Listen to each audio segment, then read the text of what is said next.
Assalamualaikum warahmatullahi wabarakatuh. Saya Yanti Widiawati, CGP Angkatan 10, Provinsi Jawa Barat.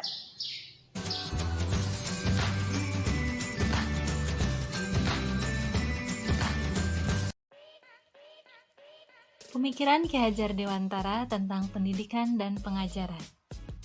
Pengajaran atau outreach adalah bagian dari pendidikan.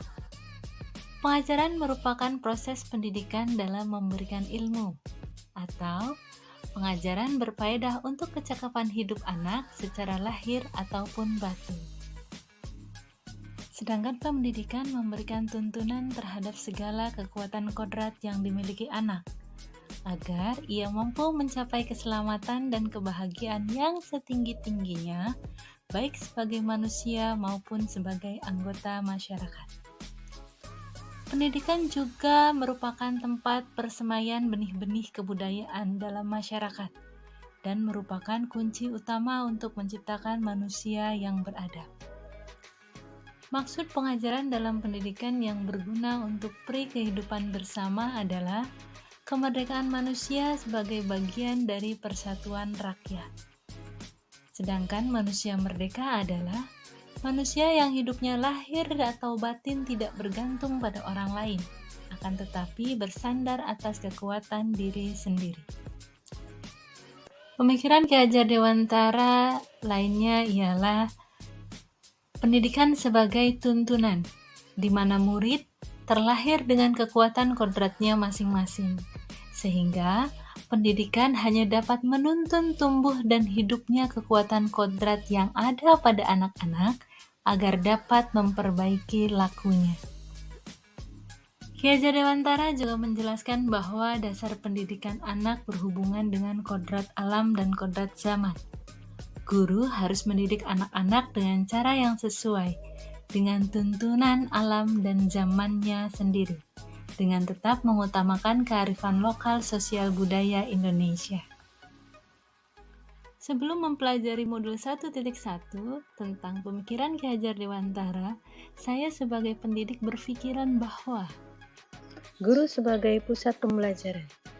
Guru mendominasi saat berlangsungnya proses pembelajaran di kelas, sehingga murid tidak bisa berperan aktif.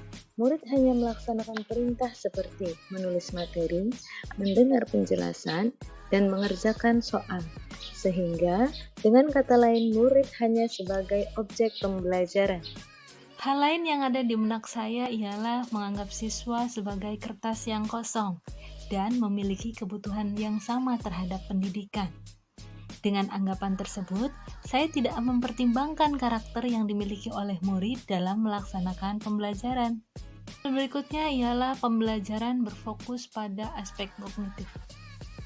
Saya menganggap pembelajaran hanya sebatas mentransfer ilmu, sehingga saya menjadi fokus pada ketercapaian materi dan menuntut siswa untuk menguasai seluruh materi yang telah disampaikan, hingga mendapat nilai di atas KKM yang telah ditentukan. Setelah mempelajari modul 1.1 tentang pemikiran-pemikiran yang dimiliki oleh Ki Hajar Dewantara, pemikiran saya terhadap pendidikan akhirnya berubah. Ternyata pendidikan bersifat menuntun. Pembelajaran bukan hanya tentang mentransfer ilmu. Sebagai guru, kita harus memerdekakan murid dengan tetap memaksimalkan potensi yang dimiliki dan tetap menyesuaikan dengan kodrat zaman dan kodrat alam. Menurut Ki Hajar Dewantara, murid juga memiliki karakter berbeda. Pada hakikatnya, seorang murid telah memiliki karakter masing-masing, sehingga sebagai guru harus memperhatikan semua aspek pembelajaran, di antaranya aspek kognitif, aspek afektif, psikomotor, spiritual, sosial, dan budaya. Pemikiran lain yang berubah ialah bahwasanya pendidikan harus memerdekakan murid saat belajar. Sebagai pendidik, saya memberikan ruang kepada siswa untuk menjadi subjek pembelajaran, memberikan kebebasan berekspresi, berkreasi, dan kebebasan dalam memilih cara belajar, dengan harapan dapat terbentuknya kemampuan bermasyarakat. Untuk memperbaiki pembelajaran yang selama ini saya lakukan, saya berusaha untuk menerapkan strategi yang sesuai dengan pemikiran Ki Hajar Dewantara. Yang pertama yang saya akan lakukan ialah mengenali dan memahami karakteristik murid, sehingga saya sebagai pendidik dapat menuntun murid untuk mencapai kecakapan hidup lahir dan batin. Berikutnya, saya akan mencoba menyajikan pembelajaran yang berpihak kepada siswa dengan merancang, menerapkan strategi pembelajaran, menggunakan model dan metode pembelajaran yang bervariasi, kreatif, serta inovatif, juga disesuaikan dengan kodrat alam dan kodrat zaman.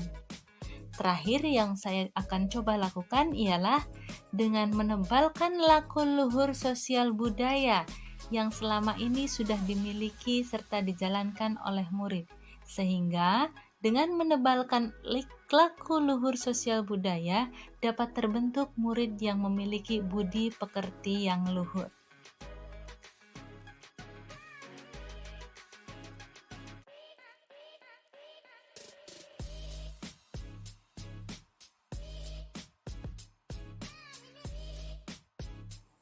Sekian pemaparan tentang koneksi antar materi modul 1.1.